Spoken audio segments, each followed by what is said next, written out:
দেখো বাচ্চারা, অঙ্ক নাম্বার 2টা আমি বুঝাই দেই, মনোযোগ সহকারে দেখো প্লিজ। যেহেতু সাজেশনের অঙ্ক নাম্বার 1, আর এবার কি হবে সাজেশনের অঙ্ক নাম্বার 2, অর্থাৎ তোমার এই অঙ্কটা আমি আবার করাছি। এই অঙ্কের মধ্যে একটা জিনিস খেয়াল করে দেখো, মাইনাস আছে, কিন্তু এই জায়গায় যদি মাইনাস থাকে তাহলে -1, এই জায়গায় মাইনাস থাকলে -1, আর মাইনাসে মাইনাসে কি হয় প্লাস। আর এখানে অন দেওয়ার পেছনে ঠিক নিচে একটা করে অক্ষর থাকলে 1, আর দুটো অক্ষরের কারণে কি দেবো আমরা 2। এর আগে আমি শিখেছি তোমাদের, মনোযোগ সহকারে দেখো তোমরা এটা। তাহলে x মাইনাস a নিচে হচ্ছে b, এখানে মাইনাস দিয়ে কি দিছি মাইনাস এক অক্ষর থেকে 1 ব্র্যাকেট, এই প্লাস যা আছে তাই। তো x মাইনাস b নিচে হচ্ছে a, এখানে মাইনাস দেখে এখানে মাইনাস এক অক্ষর দিয়ে কি হবে 1, এই প্লাস এখানে, বোঝা গেছে?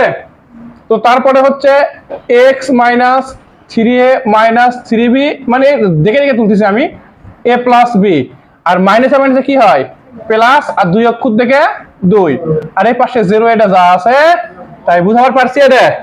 আচ্ছা, এইবার দেখো আমরা লসাগু নেব ঠিক একইভাবে। b চলে গেলে x মাইনাস a, a মাইনাসটা এখানে দিয়ে b কে b, এই প্লাসটা এখানে সেম ভাবে যদি আমি a লসাগু নেই, এর সাথে চলে গেলে x মাইনাস b, a মাইনাসটা এখানে দিয়ে a কে a প্লাস দিয়ে, আমি যদি এই পাশে a প্লাস b লসাগু নেই, তাহলে a প্লাস b এর সাথে যদি a প্লাস b বাদ দেই, উপরে এইটুকু যা আছে দেখে দেখে তাই তুলবো আমি এখানে। x minus 3a minus 3b, এই প্লাস দেওয়ার পরে 2 একবার এর সাথে, তাহলে কি হবে এখানে 2a, এই প্লাস দিয়ে 2 একবার b এর সাথে প্লাস 2b সমান সমান 0 যা আছে তাই। বাচ্চারা একবার ক্লিয়ার হও, একটু সাজিয়ে লিখি।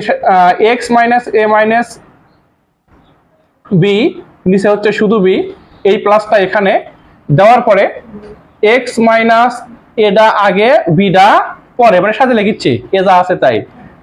এখানে যদি আমি 3 এর মধ্যে থেকে 2 এ বিয়োগ করি, একটা এ হয়, 3 বির মধ্যে 2 বিয়োগ করতে একটা বি হয়। আর এগুলো যদি বুঝতে অসুবিধাও হয়, সহজ করে দিচ্ছি, এখানেও যা আছে এখানেও যা আছে এখানেও তাই হয়। অত যদি বুঝতে কারো অসুবিধা হয়, তাহলে x minus a minus b, বোঝা গেছে? আর নিচে কি a প্লাস b সমান সমান 0। বাচ্চারা সবগুলোর উপর কিন্তু একই মানই দেওয়া আছে, একই মান না? আমি যদি কমন লে থাকে, ওটা থাকে x minus a minus b, যদি কমন লেই তখন x minus a minus b থাকে না, তখন কি থাকে কিছু নাই, মানে একের নিচে b প্লাস একের নিচে a প্লাস একের নিচে কি a প্লাস b, তাই না? সমান সমান 0 যা আছে তাই। তো বাচ্চারা মনোযোগ সহকারে দেখো, তো আমি যদি এখন x minus a minus b, একটু খেয়াল করে দেখো, শূন্যতে যা গুণ করা হয় ফলাফল কি হয় শূন্যই হয়। তো শূন্যের নিচে যদি আমি ভাগ করি তাহলে কি হবে শূন্যই হবে, 0। অতএব x থুয়ে a কি আছে মাইনাস এর মধ্যে প্লাস a, b হয় আছে মাইনাস এর মধ্যে প্লাস b, এটা আমাদের অ্যানসার। বুঝতে পারছি? অঙ্ক সিম্পল এবং ছোট একটা অঙ্ক।